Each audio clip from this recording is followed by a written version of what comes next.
The year is 1917. The place, a muddy, trench-scarred battlefield in France.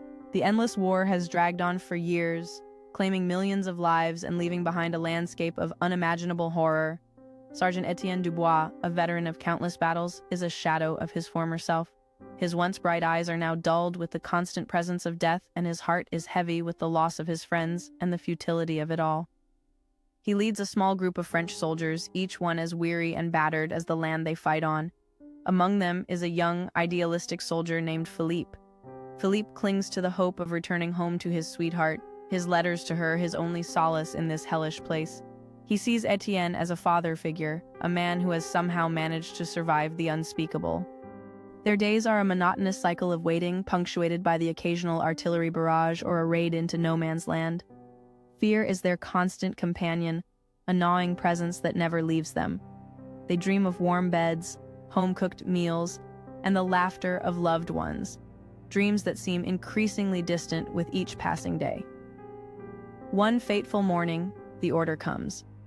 They are to participate in a major offensive, a push to break through the German lines. Hope, fragile and fleeting, flickers in their hearts, but it is quickly extinguished by the grim reality of what lies ahead. As they climb out of the trenches and into the chaos of no man's land, they are met with a storm of bullets and shells. The ground erupts around them, turning the already destroyed landscape into an even more surreal and terrifying scene. Men fall screaming, their bodies torn apart by the relentless onslaught. Etienne, driven by a desperate courage, leads his men forward, his voice hoarse with commands and encouragement. He moves through the carnage like a ghost, his years of experience keeping him alive, but his soul slowly dying with each step. Philippe, caught between his fear and his desire to prove himself, fights with a ferocity he never knew he possessed. He sees the man next to him die, his life extinguished in an instant, and the reality of war crashes down upon him with brutal force. In a moment of desperate heroism, Philippe saves Etienne from a German soldier, taking a bullet himself. Etienne watches in horror as the young man, who reminded him of his own lost son, bleeds out in his arms, whispering his sweetheart's name with his dying breath.